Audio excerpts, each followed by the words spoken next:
Well, I really recorded this on Monday, a few hours before Heartsteel was about to be released. The upload failed, I deleted the file, I didn't find out the upload failed until a few hours later, and here we are. But anyway, the League of Legends boy band that people have been clamouring for years has finally been released, Heartsteel. And I decided that I'm going to be making a video for each of them, so with that I welcome you all to an Irish review of Sett. Yeah.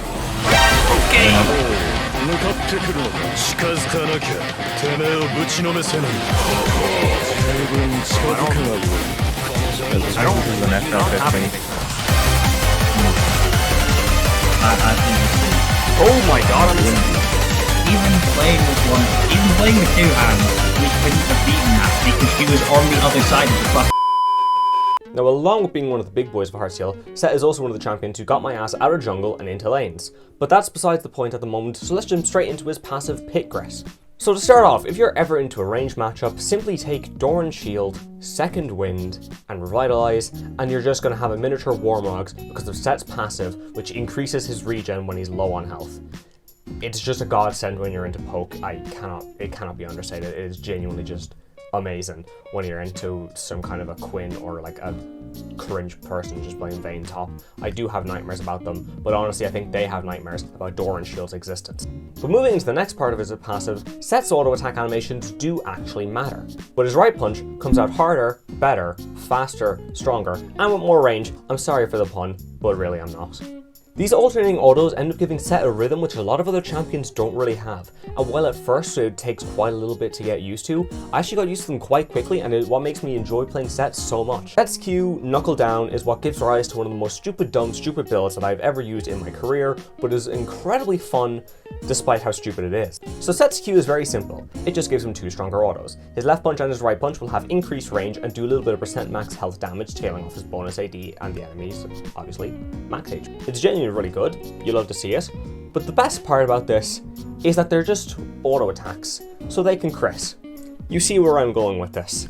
The stupid build in question involves a Hail of Blades, a Gale Force, a Collector, and whatever other crit item that you think will be funny in the moment, because I am telling you, when you get some good crit autos going with this, especially with Hail Blades resets giving you 4 autos worth of attack speed instead of 3, it's so fucking stupid. You just do it, play it. Here's the build, here's what it can do. Just play it, trust me. Like, ignore that the rest of your kit's like nearly useless with it, it's too funny to not do it. Sett's W, Haymaker, is obviously what the majority of you are going to end up knowing him for. Short of it is Sett soars 50% of the damage he takes as grit, and then he can release this exact same amount of grit and damage to fuck you up. When Sett uses W, he'll throw out his fist in a cone, which will deal damage. On the middle, it will deal a fuck ton of true damage, equal to the amount of grit plus a little bit of bonus AD that you have. But if you go to the either side of it, you're pretty much just tickling people. I'm not gonna lie, it's kind of bad if you're punching it out the sides.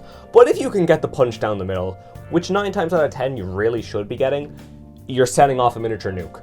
Or, if you do this little funny build, you're setting off a nuke. So, as I just mentioned, Sett W scales off his max HP and his bonus AD.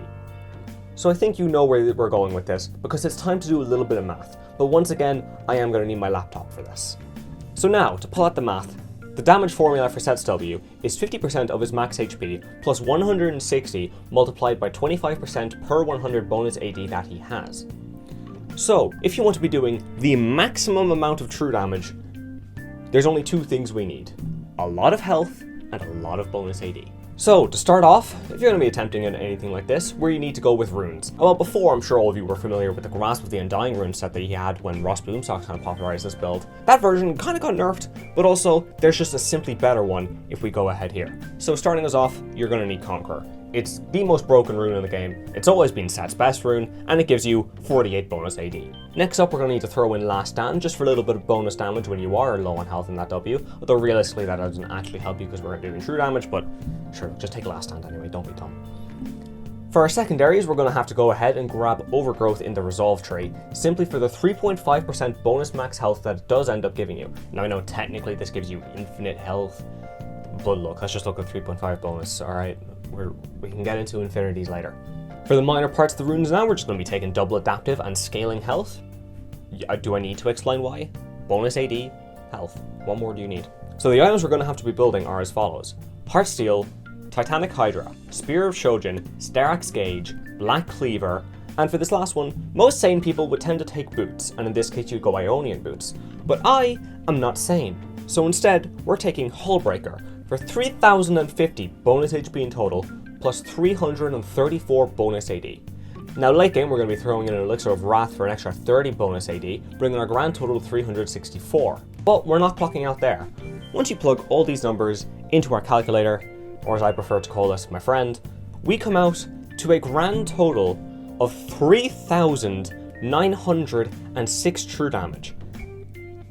From Conqueror's existence, a shitload of bonus health and AD from our items, and also the 3.5% bonus health from Overgrowth. Now, I know what a lot of you are going to be thinking, oh, but you've got Heartsteel, so with the max W damage is infinite. Yes. Yes, it is. I don't think this is the minimum maximum. This is the minimum maximum that you can do. It only keeps getting bigger from here. If you have like 1,000 Heartsteel stacks, this is going to be coming out to about 4,000 to 5,000 damage. So, you know, you live. Well, you'll live, the enemy won't. Now, another thing that some of you might be thinking is that Hullbreaker does give you resistances, so pretty much always have a teammate near you so that you don't get the resistances and you can get your maximum W grit damage as fast as possible. How do you know that you're a max W grit? Because your hair glows like an anime protagonist.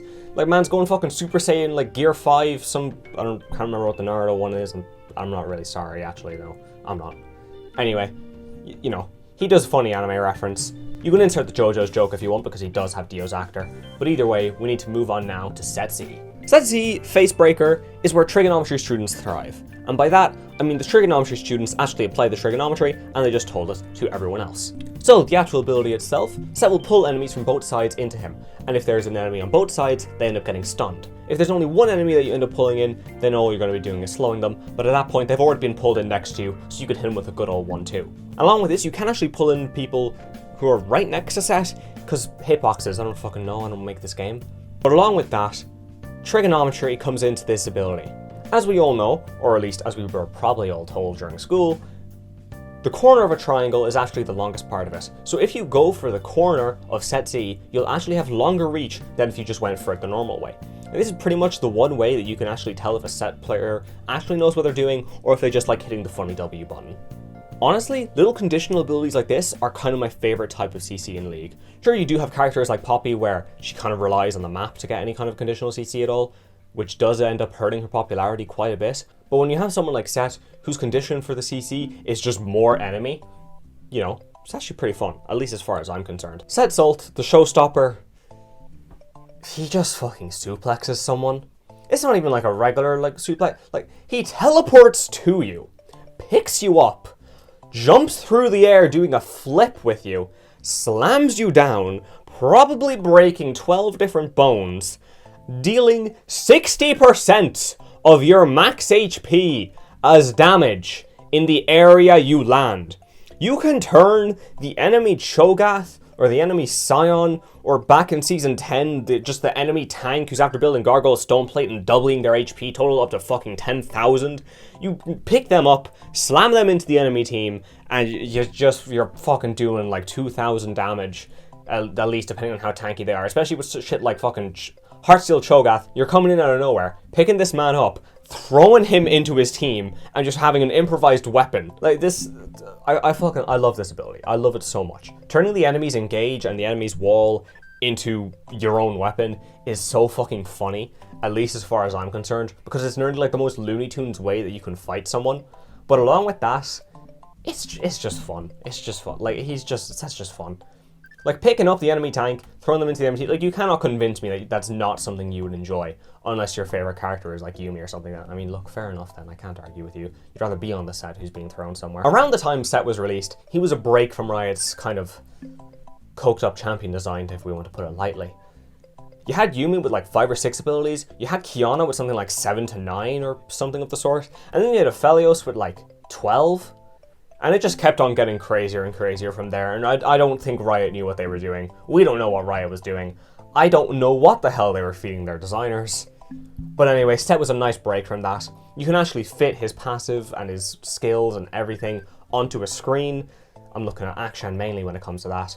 And there's also the fact that Set is the type of champion who can never really ever be overloaded. He can be overtuned, yes, Stridebreaker Set was an experience, but he can never really be overloaded, which is something that a lot of these boy band members really don't seem to understand.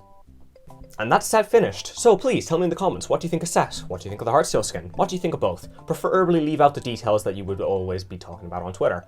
But either way, Sett is one of my favorite champions. And when it comes to all the Heartsteel boys, he is probably my best.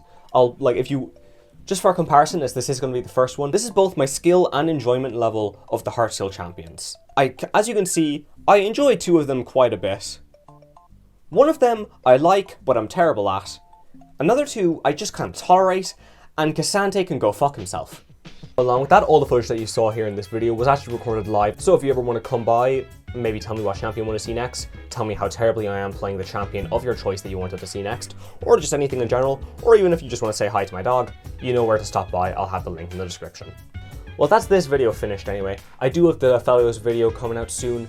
I'm hoping it'll be sometime after this one, roughly a day, maybe 2 days. We'll end up seeing how it goes. But either way, after that, please tell me which boy band member you want to see next, and I'll be going with whichever one I get requested for the most. Unless your name is Cammy, I am not sprinting up the Kane one for you. Please calm down. But anyway, I hope you enjoyed the video, and I'll talk to you next time, lads. At least I get the recognition. Heavy way up all up on you with the repetition. You in the pit, it's not no exhibition. Oh, they big.